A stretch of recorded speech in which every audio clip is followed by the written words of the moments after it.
Paulus kepada jemaat di Galatia. Saudara-saudara, ada tertulis bahwa Abraham mempunyai 2 orang anak, seorang dari wanita yang menjadi hambanya dan seorang dari wanita yang merdeka. Tetapi anak dari wanita yang menjadi hambanya itu diperanakan menurut daging, dan anak dari wanita yang merdeka itu oleh karena janji. Ini adalah suatu kiasan, sebab kedua wanita itu adalah 2 ketentuan Allah. Yang satu berasal dari Gunung Sinai dan melahirkan anak-anak perhambaan, yaitu Hagar. Tetapi yang lain adalah Yerusalem surgawi, yaitu wanita yang merdeka, ibu kita. Karena ada tertulis, bersukacitalah hai wanita mandul yang tidak pernah melahirkan. Bergembira dan bersorak-sorailah, hai wanita yang tidak pernah menderita sakit bersalin. Sebab wanita yang ditinggalkan suaminya akan menjadi anak lebih banyak daripada yang bersuami. Karena itu saudara-saudara, kita bukanlah anak-anak dari wanita hamba, melainkan anak-anak dari wanita yang merdeka. Sebab Kristus telah memerdekakan kita, supaya kita benar-benar merdeka. Karena itu berdirilah teguh dan jangan tunduk lagi di bawah perhambaan. Demikianlah sabda Tuhan. Syukur kepada Allah. Mazmur tanggapan dengan referen, terberkatilah nama Tuhan untuk selama-lamanya. Terberkatilah nama Tuhan untuk selama-lamanya. Pujilah hai hamba-hamba Tuhan, pujilah nama Tuhan.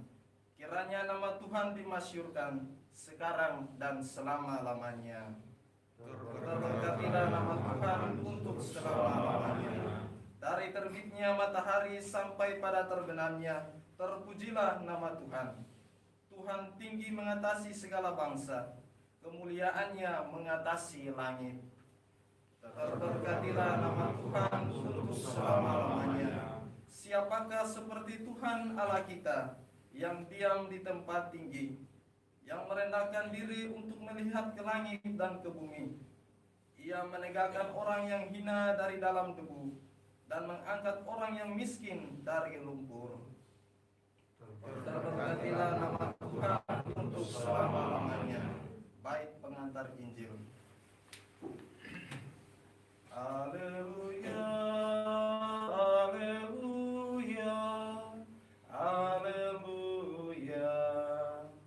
Haleluya, haleluya, haleluya.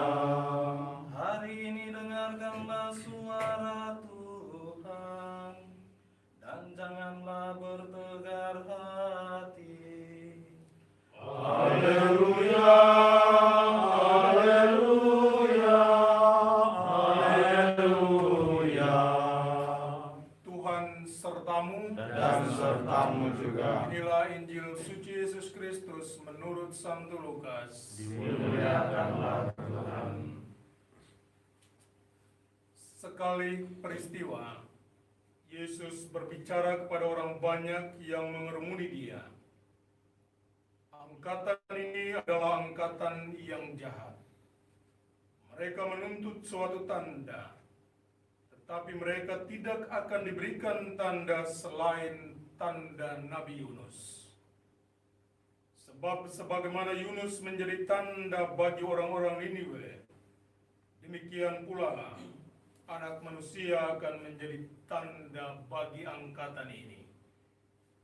Pada waktu penghakiman, Ratu dari Selatan itu akan bangkit bersama orang dari angkatan ini, dan ia akan menghukum mereka. Sebab Ratu ini datang dari ujung bumi untuk mendengarkan hikmat Salomo. Dan sungguh, yang ada di sini lebih besar daripada Salomo. Pada waktu penghakiman, orang-orang Niniwe akan bangkit bersama angkatan ini, dan mereka akan menghukumnya. Sebab orang Niniwe itu bertobat waktu mereka mendengarkan pemberitaan Yunus, dan sungguh yang ada di sini lebih besar daripada Yunus. Demikianlah Injil Tuhan. Terpujilah Kristus.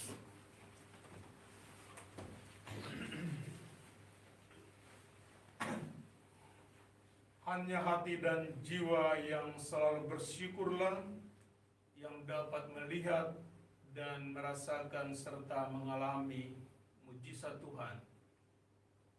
Sebaliknya, orang yang selalu mengkritik, mengeluh, hanya menutup otak, hati dan jiwanya sehingga tidak dapat merasakan dan mengalami mujizat Tuhan dalam hidup mereka. Dalam bacaan Injil hari ini kita mendengar orang-orang yang meminta Yesus untuk memberikan tanda lagi sebagai pernyataan bahwa Tuhan sungguh-sungguh tidak menjauh dari mereka. Tapi kehadiran Yesus menjadi tanda yang terbesar dalam sejarah keselamatan umat manusia.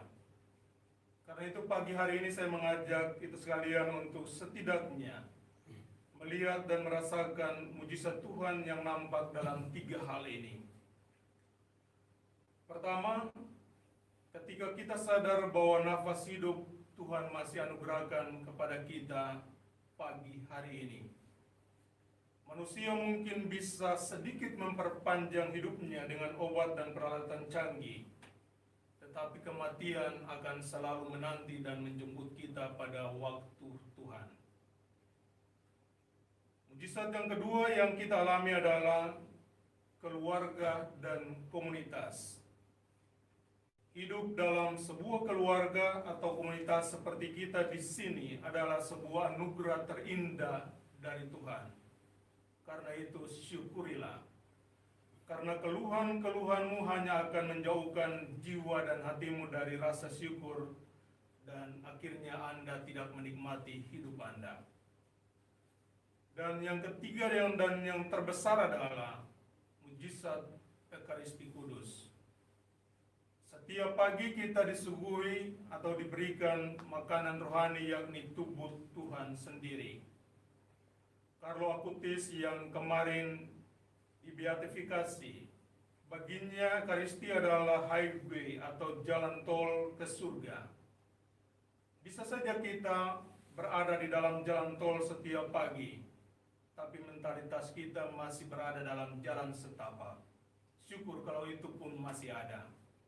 Karena itu marilah kita menyadari bahwa Tuhan tidak menjauh dari kita. Yang membuat kita jauh adalah, yang membuat Tuhan jauh dari kita adalah hati dan pikiran kita yang selalu mengeluh tanpa rasa syukur dalam hidup kita. Semoga demikian. Amin.